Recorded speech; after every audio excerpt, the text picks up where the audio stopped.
بسم اللہ الرحمن الرحیم۔ السلام علیکم۔ ایک شخص نے امام حسین علیہ السلام سے سوال کیا کہ اے فرزند رسول صلی اللہ علیہ وآلہ وسلم، آپ کے تین بیٹے ہیں اور آپ نے تینوں کے نام علی ہی رکھے ہیں، اس کی کیا وجہ ہے؟ امام حسین علیہ السلام نے فرمایا، اس لیے کہ ہمارے دشمنوں نے یہ اعلان کیا تھا کہ جو بھی اپنے بیٹے کا نام علی رکھے گا ہم باپ اور بیٹے دونوں کو مار دیں گے۔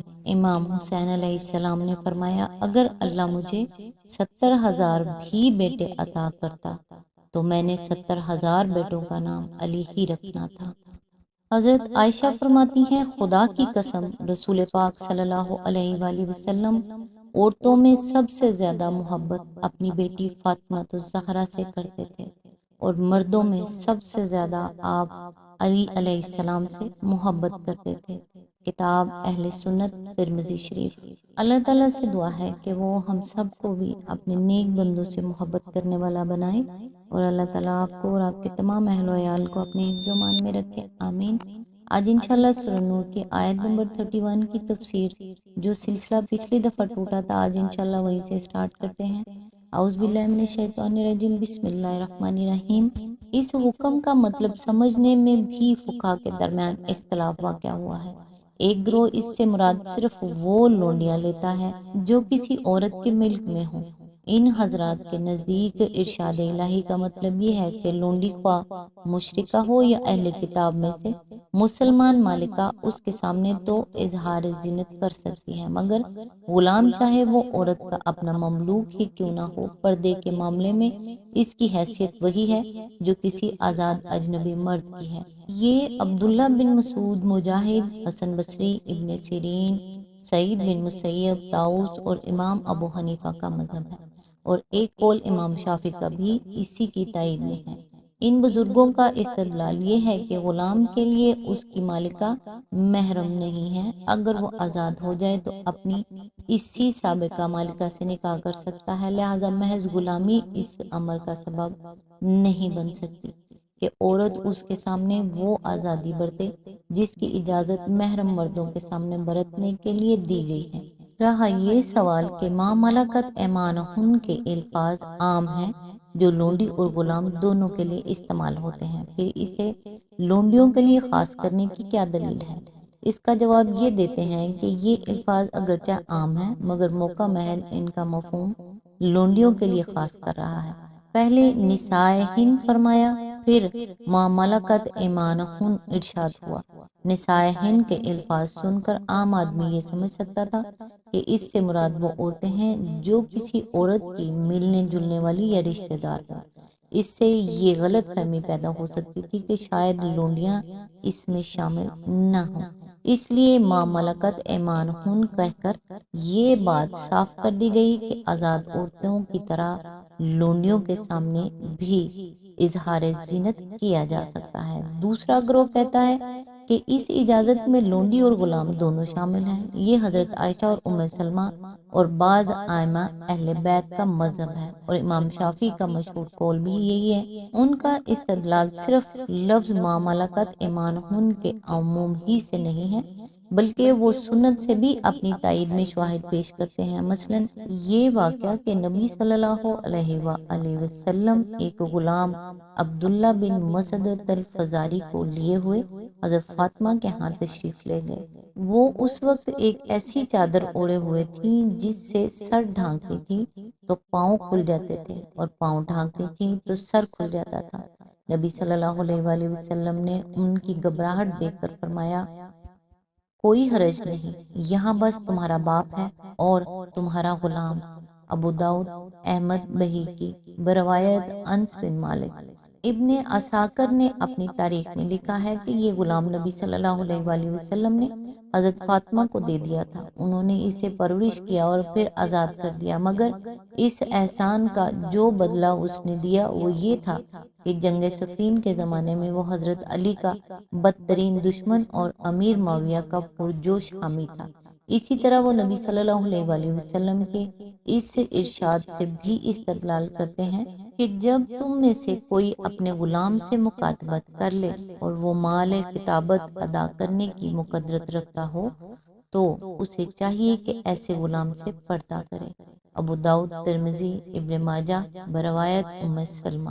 اصل میں لفظ التابعین غیر اول الارباط من الرجال کے الفاظ ہیں جن کا لفظی ترجمہ ہوگا مردوں میں سے وہ مرد جو تابع ہوں، خواہش نہ رکھنے والے۔ ان الفاظ سے ظاہر ہوتا ہے کہ محرم مردوں کے سوا دوسرے کسی مرد کے سامنے ایک مسلمان عورت صرف اس صورت میں ظاہر زینت کر سکتی ہے جبکہ اس میں دو صفات پائی جاتی ہوں، ایک یہ کہ وہ تابع یعنی زیر دست اور ماتحت ہو، دوسرے یہ کہ وہ خواہش نہ رکھنے والا ہو یعنی اپنی عمر یا جسمانی عدم اہلیت یا عقلی کمزوری یا فکر و مسکنت یا زیر دستی و محکومی کی بنا پر جس میں یہ طاقت یا جرت نہ ہو کہ صاحب خانہ کی بیوی، بیٹی، بہن یا ماں کے متعلق کوئی بری نیت دل میں لا سکے۔ اس حکم کو جو شخص بھی فرما برداری کی نیت سے نہ کہ نافرمانی کی گنجائش ڈھونڈنے کی نیت سے پڑے گا، وہ اول نظر ہی میں محسوس کر لے گا کہ آج کل کے بیرے خانسامے، شوفر اور دوسرے جوان نوکر تو بہرحال اس تعریف میں نہیں آتے۔ مفسرین اور فقہا نے اس کی جو تشریحات کی ہیں ان پر ایک نظر ڈال لینے سے معلوم ہو سکتا ہے کہ اہل علم ان الفاظ کا کیا مطلب سمجھتے رہے ہیں۔ ابن عباس فرماتے ہیں اس سے مراد وہ سیدھا سادہ بدو مغفل آدمی ہے جو عورتوں سے دلچسپی نہ رکھتا ہو۔ قتادہ فرماتے ہیں ایسا دست نگر آدمی جو پیٹ کی روٹی پانے کے لیے تمہارے ساتھ لگا رہے۔ مجاہد فرماتے ہیں ابلا جو روٹی چاہتا ہے اور عورتوں کا طالب نہیں ہے۔ شیبی کہتے ہیں وہ جو صاحب خانہ کا تابع و دست نگر ہو اور جس کی اتنی ہمت ہی نہ ہو کہ عورتوں پر نگاہ ڈال سکے۔ ابن زید کہتے ہیں وہ جو کسی خاندان کے ساتھ لگا رہے حتیٰ کہ گویا اسی گھر کا ایک فرد بن گیا ہو اور اسی گھر میں پلا بڑا ہو، جو گھر والوں کی عورتوں پر نگاہ نہ رکھتا ہو، نہ اس کی ہمت ہی کر سکتا ہو، وہ ان کے ساتھ اس لیے لگا رہتا ہو کہ ان سے اس کو روٹی ملتی ہے۔ طاؤس اور زہری فرماتے ہیں بے وقوف آدمی جس میں نہ عورتوں کی طرف رغبت ہو اور نہ اس کی ہمت ہو۔ ابن جریر جلد نمبر 18 صفحہ نمبر 95 to 96، ابن کثیر جلد نمبر 3 صفحہ نمبر 285۔ ان تشریحات سے بھی زیادہ واضح تشریح وہ واقعہ ہے جو نبی صلی اللہ علیہ وآلہ وسلم کے زمانے میں پیش آیا تھا اور جسے بخاری، مسلم، ابو داؤد، نسائی اور احمد وغیرہ محدثین نے حضرت عائشہ اور ام سلمہ سے روایت کیا ہے۔ مدینہ طیبہ میں ایک مخنث تھا جسے ازواج مطہرات اور دوسری خواتین غیر اول الاربع میں شمار کر کے اپنے ہاں آنے دیتی تھی۔ ایک روز جب نبی صلی اللہ علیہ وآلہ وسلم ام المومنین ام سلمہ کے ہاں تشریف لے گئے تو آپ نے اس کو حضرت ام سلمہ کے بھائی عبداللہ بن ابی امیہ سے باتیں کرتے سن لیا۔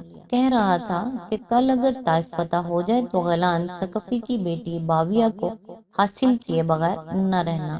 پھر اس نے باویہ کے حسن اور اس کے جسم کی تعریف کرنی شروع کی اور اس کے پوشیدہ اعضاء تک کی صفت بیان کر ڈالی۔ نبی صلی اللہ علیہ وآلہ وسلم نے یہ باتیں سنی تو فرمایا خدا کے دشمن، تو نے تو اس میں نظریں گاڑ دی۔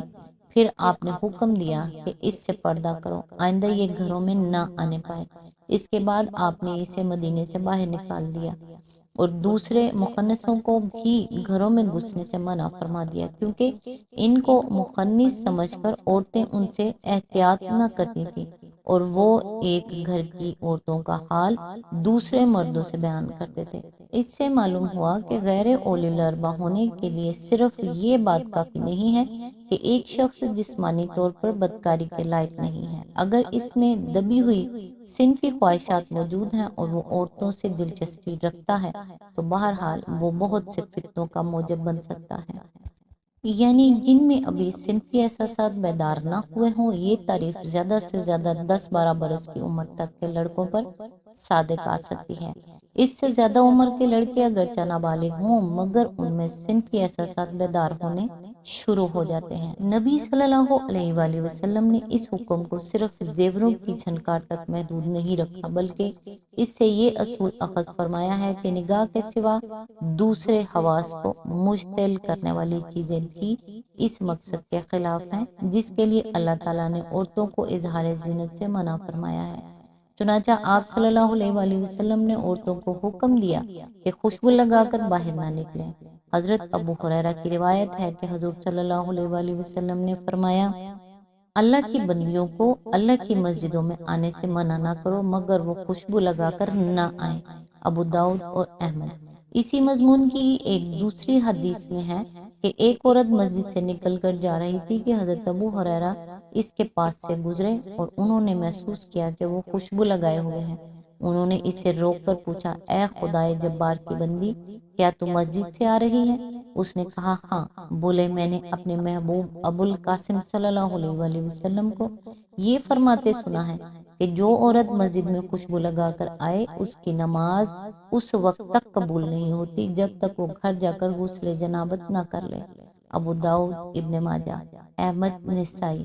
ابو موسیٰ اشعری فرماتے ہیں کہ نبی صلی اللہ علیہ وآلہ وسلم نے فرمایا، جو عورت عطر لگا کر راستے سے گزرے تاکہ لوگ اس کی خوشبو سے لطف اندوز ہوں تو وہ ایسی اور ایسی ہے۔ آپ نے اس کے لیے بڑے سخت الفاظ استعمال فرمائے۔ ترمذی، ابو داؤد، نسائی۔ آپ کی ہدایت یہ تھی کہ عورتوں کو وہ خوشبو استعمال کرنی چاہیے جس کا رنگ تیز ہو اور بو ہلکی۔ ابو داؤد۔ اسی طرح آپ نے اس بات کو بھی ناپسند فرمایا کہ عورتیں بلا ضرورت اپنی آواز مردوں کو سنائیں۔ ضرورت پڑنے پر بات کرنے کی اجازت تو خود قرآن میں دی گئی ہے اور لوگوں کو دینی مسائل خود نبی صلی اللہ علیہ وآلہ وسلم کی ازواج مطہرات بتایا کرتی تھیں، لیکن جہاں اس کی نہ ضرورت ہو اور نہ کوئی دینی یا اخلاقی فائدہ، وہاں اس بات کو پسند نہیں کیا گیا ہے کہ عورتیں اپنی آواز غیر مردوں کو سنائیں۔ چنانچہ نماز میں اگر امام بھول جائے تو مردوں کو حکم ہے کہ سبحان اللہ کہیں، مگر عورتوں کو ہدایت کی گئی ہے کہ اپنے ایک ہاتھ پر دوسرا ہاتھ مار کر امام کو متنبہ کریں۔ بخاری و مسلم، احمد، ترمذی، ابو داؤد، نسائی، ابن ماجہ۔ آج تک کے لیے بس یہیں تک۔ نیکسٹ انشاءاللہ یہیں سے سلسلہ سٹارٹ کریں گے جہاں سے ٹوٹ رہا ہے۔ تب تک کے لیے دعاؤں میں یاد رکھیے گا۔ اللہ حافظ۔